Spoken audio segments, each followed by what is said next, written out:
Have you noticed how Jesus often seemed to want to hide his true identity, especially in the first couple of years of his earthly ministry? For example, when demons cried out that they knew who Jesus was, he ordered them to be silent. And when some people were healed, he told them not to tell anyone. Of course, the works that Jesus was doing were the works of the Messiah. But most people had such a misunderstanding of the nature of the Messiah that it would be a hindrance to his ministry. For instance, after the feeding of the 5,000, people intended to take Jesus and make him their king by force. They thought the Messiah would be an earthly ruler, a political revolutionary, and Jesus had certainly not come for that reason. But then on one occasion later, Jesus asked his disciples who the people were saying that he was. They gave him a list of names from the Old Testament, and then he asked them, "Who do you say that I am?"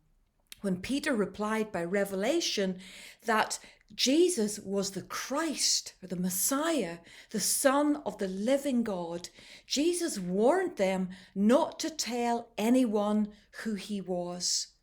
But that confession, which came as a revelation from God, it marked the time that he began to explain to them clearly about the suffering that was to come to him and about his death and resurrection. This was the true nature of the Messiah. He had not come as a political revolutionary or as an earthly king over a geographical kingdom, but as a suffering servant giving his life on behalf of others. Jesus had absolute dedication and focus on that decision to give his life on behalf of others. He set out resolutely, his face set like a flint towards Jerusalem in full knowledge of what would happen there. Jesus knew that the Jewish leaders hated him. He knew that they were jealous of his popularity. He knew that they thought he was a con man and a lawbreaker. He knew that they misinterpreted and misunderstood God's word. He knew that they would hand him over to be killed. He knew that Judas, one of the 12 who had lived with them for 3 years, would betray him during the feast of Passover. He knew that Pilate would condemn him to death because he lacked courage and he was more afraid of the people than he was of God. He knew the mockery and the scourging that he would endure. He knew that all, even his closest friends, would desert him. He knew that he would be nailed to a wooden cross. He knew that the sins of the world would be laid upon him. He knew that he would die with transgressors. And yet, with all that knowledge, he set his face resolutely to go to Jerusalem. Why? Because he knew the scriptures. Even at 12 years of age, Jesus was asking questions and answering in a way that was astonishing to men who'd given their whole lives to understanding the scriptures. Why were they astonished? Surely because they'd never met anyone, never mind a youth of 12, who not only knew the scriptures, but understood them. He understood them because he knew the author. This was the revelation of who his Father was, and these were the very scriptures that spoke of Jesus.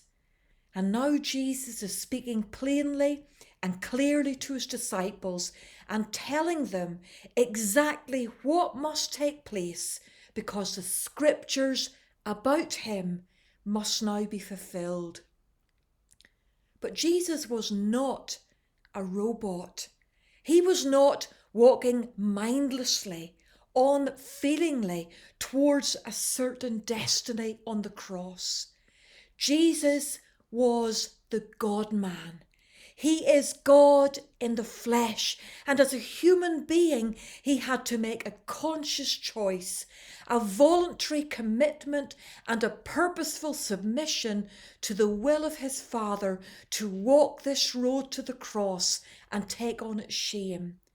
As a human being, he had to reject the desire that we all have for self-preservation, the desire for self-fulfillment, the desire to take the easy road, and to give himself entirely to the will of God. That was the overriding desire of Jesus' entire life, to do the will of God his Father, regardless of the personal cost. Hebrews 10, 5-7 says, "Therefore when Christ came into the world, he said, 'Sacrifice and offering you did not desire, but a body you prepared for me. With burnt offerings and sin offerings you were not pleased. Then I said, Here I am. It is written about me in the scroll. I have come to do your will, O God.'" And in Luke 22:42 he said, "Father, if you are willing, take this cup from me, yet not my will, but yours to be done." Today, I want you to reflect on one thought. Jesus did all this for you.